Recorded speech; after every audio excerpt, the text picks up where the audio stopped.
Жақында маған осындай сұрақ келді: 19 жасар студентке қандай мансаптық карьералық кеңес бересің деп. Соған осы видеоны арнап жазайын дедім. Сонымен бастайық. Ең бірінші мен ол кісіні құттықтағым келеді, себебі 19 жасында осындай сұрақ келіп жатса сізге, демек сіз өзіңіздің болашағыңыз туралы уайымдайсыз, және сіз сондай жауапкершілігі жоғары адамсыз да, и скорее всего сізде бәрі жақсы болады болашақта. Осы каналға жаңадан келіп жатсаңыз, менің жасым 37-те және 13 жылдан астам тәжірибем бар. Өзім компьютер маманымын. Өзімнің енді кеңестерімді беріп кетейін бұл кісіге. Ең бірінші мен кеңесім беретін, сізге міндетті түрде осы практикаға көңіл бөлу керек. Яғни, как минимум сіз 3-4 жыл оқисыз университетте. Әр жылы сізге практика өту керек. Енді 3 жыл өткен, 4-ші жылы сіз уже университет бітіресіз де, уже жұмысқа кіресіз. Сондықтан 3 жыл сізге фокус қойып, осы практика жасауды қолға алу керек. Себебі көп студенттер бостандыққа шығады да, үйден кетіп Алматыға, Астанаға кетеді оқуға. И өзінің еркін сезінеді, рахаттанып жүреді, уақытын қадірлемей деген сияқты. Сондықтан ол уақытта негізінде сіздің уже сол уақыттан бастап карьераңызды жоспарлауыңыз керек. Себебі мен өзім қатем жасадым кезінде. Мысалы, мен әр жылы практика өту керек болды, жаздық практика. Негізінде ол 3-ші курста ма сондай міндетті болған жасау. Бірақ алғашқы 1-2 курста ондай талап жоқ. Бірақ талап болмаса да мен жасау керек едім да, себебі жұмыс жасағанда көптеген пользалары бар, өте пайдалы практика өткен. Болашағыңа, сен оқуыңа да пайдалы, карьераңа да пайдалы. Қазір айтамын не үшін пайдалы екен. Мысалы, сен практика өткенде сен деген біріншіден сол жұмысыңды уже көресің. Мысалы, ойлаңызшы, сен 1-ші курсты бітірдің и практикаға 1 айға тұрдың. Вообще желательно 2 айға вообще. Сол кезде сен көресің. Мысалы, мен IT ғой, менің мамандығым. IT саласында неше түрлі жұмыстар бар да. Разработчик бар, тестировщик бар, бизнес-аналитик, проект менеджер. Солардың жұмыстарын көресің да, и уже түсінесің, мына кісі мынаны жасайды екен ғой, мынандай болса мынандай істейді екен ғой деп, уже болашағында жайлап көре бастайсың. И саған ол өте күшті бір информация, өйткені сен білетін боласың да, мен мынандай болсам осынша зарплата алады екен ғой деп, олардың уже сөйлесесің ғой, практикада жүргенде олармен сөйлесіп, зарплаталарын сұрап, кішкене сізге мотивация болады. Мысалы, и ол сізге университетте оқу оқисыз ғой, қай оқу маңыздырақ, қайсыны оқымауға болады деген сияқты сондай бір информация береді сізге. Сондықтан практиканың көптеген пайдалары бар. Практиканың тағы бір пайдасы, сіз сол жұмыс орнында практика жасап жүргенде сол жақтағы мамандармен сөйлесесіз де, олардан сұрайсыз. Сіз осы карьераны осындай жақсы жерге жету үшін не істедіңіз деп, олардың кеңестері сұрайсыз. Солардың кеңестері сізге өте пайдалы болады карьераңызға. Әрине, сізде мотивация кетіп қалуы мүмкін, егер адамдардың зарплатасы аз болса. Сіз ойлайсыз, мен қазір университетті оқып жатырмын, бірақ сосын мынандай болып жұмысқа тұрам, оказывается, зарплатасы осындай өте кішкентай деп мотивацияңыз кетіп қалуы мүмкін сабақ оқуға деген. Бірақ сізге бірден кеңес айтқым келіп тұр. Егер сіз өзіңіздің салаңызда өте жақсы маман болсаңыз, сіздің зарплатаңыз точно үлкен болады.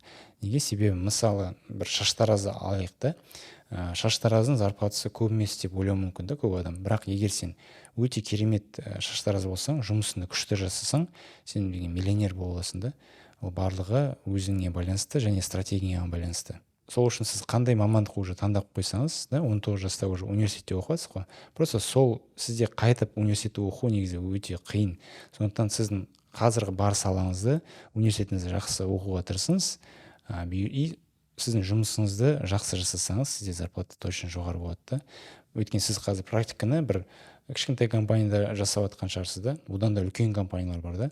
Ол жақта зарплаталар жақсырақ деген сияқты. Сондықтан сізде мотивация түсіп кету деген нәрсе болмасын, бұйырса бәрі жақсы болады. Тағы да бір нәрсе мотивацияңызға әсер етуі мүмкін. Мысалы, сіз көресіз, практика жасағанда жұмыс қызық емес екен ғой, офиста отырасың, осыны істейсің, мен болашағымды басқаша елестеткен едім деп, сізде мотивация кетіп қалуы мүмкін сабақ оқуға. Оған да мен сізге айтарым, сіз білмейсіз ғой, басқа компанияларда сіз әлі көрген жоқсыз, может басқа компанияларда жұмыс қызығырақ шығар. Ал егер де сонда да жоқ, маған бұл жұмыс қызық емес екен, мен қате мамандық таңдап қойдым десеңіз, онда сізде хотя бы көрдіңіз бе, сіз уже практика жасау арқылы почти жұмыс істеген сияқты болдыңыз да, и сізде уже понятие бар ертең бітіргенде немен айналысатыныңыз туралы. Демек сізде бір әлі уақыт бар. Мысалы бірінші курстан кейін практика өттіңіз, сізде әлі 3 жыл оқу бар. Сіз уже түсінесіз, мен мына бұл мамандық маған қызық емес екен дейсіз да, бәлкім басқа мамандыққа ауысып кете аласыз да. Қазақстанда ондай нәрсеге мүмкіндік береді. Кішкене шығындалуы мүмкін, бірақ егер сіз грантта болсаңыз, ол кішкене оңайырақ болуы мүмкін ол мәселе. Мысалы, менің кейбір достарым бар, олар платныйға кірді университетке, бірақ сабағын жақсы оқығандықтан оларға грант берді екінші жылы. Сол сияқты мүмкіндіктер, возможностьтар шығып қалады да, басқа мамандыққа ауысуға. Егер просто сөйлесіп көріңіз, деканмен сөйлесіңіз, егер сізде оқу ұнамаса, басқа университетке немесе сол университеттің ішіне басқа мамандыққа ауысу мүмкіндіктер болады. Яғни практиканың пайдасы көп, көріп отқаныңыздай, сондықтан обязательно практика жасаңыз, уақытыңызды босқа кетіре алмаңыз. Екінші берер кеңесім университетте оқып жүргенде, 19 жаста сіз деген балансты ұмытпаңыз. Яғни сабақ деп немесе мен практика өтемін деп өзіңіздің әлеуметтік өміріңізді ысырып тастамаңыз. Себебі барлығы да керек бұл. Мысалы, даже сіз карьера деп сабағыңызды оқып, адамдармен араласпай тек сондай оқи берсеңіз, сізде soft skills болмай қалады да, адамдармен араласу, әлеуметтік адамдармен араласу несі дағдылары дамымай қалады. Ол өте шешуші фактор сіздің карьераңыздың сәтті болуына. Жалпы карьерада өсу 80-90% soft skillsқа байланысты. Soft skills деген осы адамдармен араласу, өз-өзіңді презентация жасау, адамның алдында сөйлеу деген сияқты әлеуметтік осындай дағдылар, навыктар, олар ключевой не болады, фактор ойнайды осы неде, карьераның өсуінде. Түсінікті ғой, сондықтан бұл нәрсеге немқұрайлы қарамаңыз. Университет кезінде сабақты оқыңыз, адамдармен достармен араласыңыз, университеттегі студенттермен. Бұл студенттік период осы soft skills'тың әлеуметтік дағдыларын дамытуына именно осы университетте ең көп көмектеседі. Онымен қоса, егер сіз студент кезінде дұрыс студенттік өмірді көрмесеңіз, ертең өскенде өкінесіз, мен университет кезінде кішкене студент болу керек еді, жұмыс істемей, оқу дей бермей, кішкене достармен араласып, анда-мында барып жақсы уақыт өткізу керек деп өкінесіз. Келесі кеңес, 4-ші кеңес, ол менің ойымша, енді әр адам әртүрлі, кейбіреулер Құдайға сенеді, кейбіреулер Құдайға сенбейді. Мен өзім Құдайға сенгендіктен маған осы дұға ету, Құдайдан сұрау өте үлкен көмектесті. Бұл деген неге? Себебі, мысалы, менің өмірімде көптеген жағдайлар болды. Өзім сол нәрсеге лайық болмасам да, Алла тағала маған соны бұйырды да, оның барлығы сол дұға етуден деп ойлаймын. Сосын басқа адамдардың маған дұға етуінен көп көмекші болды да. То есть Алла тағала жолымды былайша айтқанда болдыртып тұрды да, маған көмектесіп жүрді көптеген жағдайларда. Өйткені енді бұл әлем деген Құдайдың қолында ғой. Алла тағала қалай болады десе, солай болады да. И сіз онымен дос болуыңыз керек та, әміршімен бүкіл дүниені басқарып отқан. Егер сіз араңыз жақсы болса, Алла тағала сізге дос болады, көмектеседі. Айтып тұрған жоқ, мысалы, Құдайға сенбейтін адамдар, олар тоже сәтті болып отыр ғой. Мысалы, карьерный лестницамен өсіп жатыр, жақсы жетістіктер жетіп жатыр, мысалы, бай болып жатыр, немесе семьялары да жақсы деп айту мүмкін. Ондай нәрсе бар, бірақ негізінде адам былай сырттай сәтті көрінгенмен өзімен өзі қалады ғой. Өзінің ойында сұрақтар пайда болады. Мен кіммін, мен қайда бара жатырмын, өлгеннен кейін не болады деген сияқты. Құдайға сенбейтін адамдарда тоже сондай сұрақ пайда болады, бірақ олар ол нәрсені басып тастауға тырысады да. Мысалы, көңіл көтерумен, басқа нәрселермен басуға тырысады, откладывать ете береді да, как будто өлмейтін сияқты. Но на самом деле оған біз келеміз ғой бір күні. Сондықтан қазірден бастап оны ойлау керек та, қазірден бастап. Сондықтан мен сол нәрсеге тоже шақырам. Сіз тек қана осы дүниеге қатысты нәрсені ойлай бермеңіз.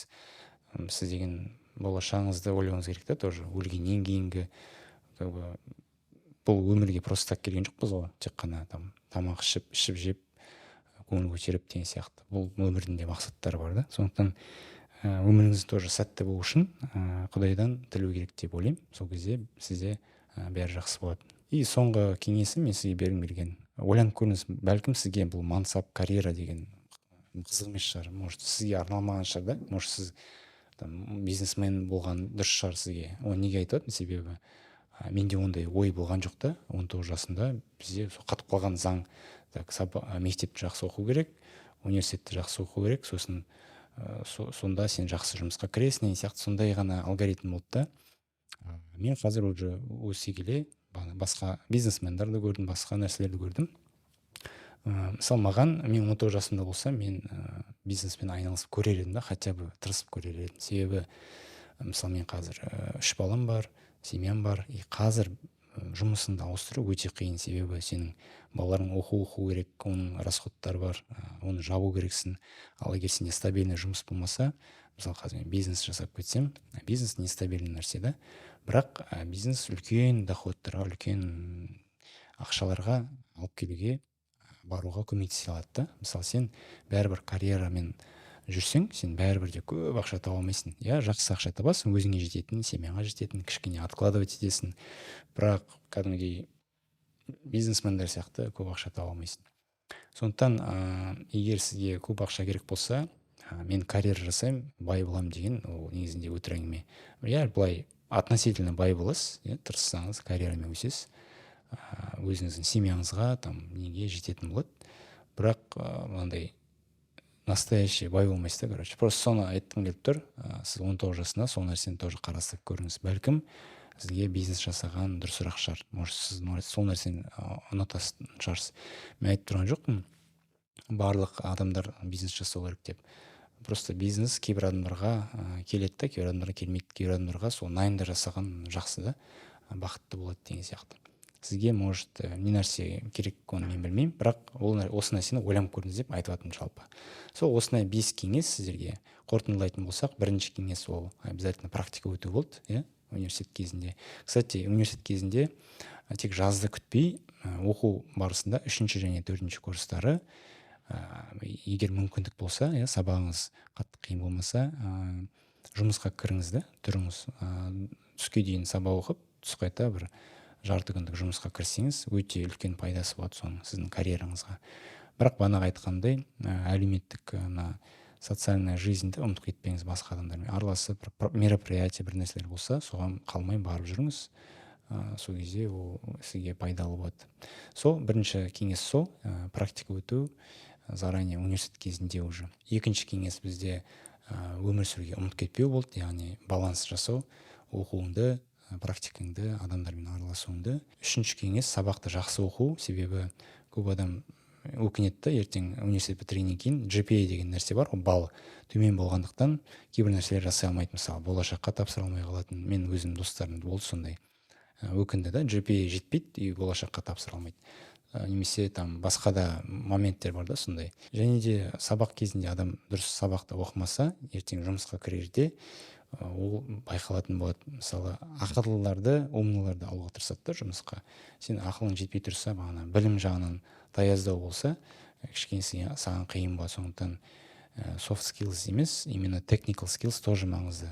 Сабақ оқығанда университет кезінде дұрыстап сабағыңызды оқыңыз. Төртінші кеңесім ол дұға ету болды, яғни осы өмірдің, осы әлемнің басқарушысымен жақсы қарым-қатынас құру.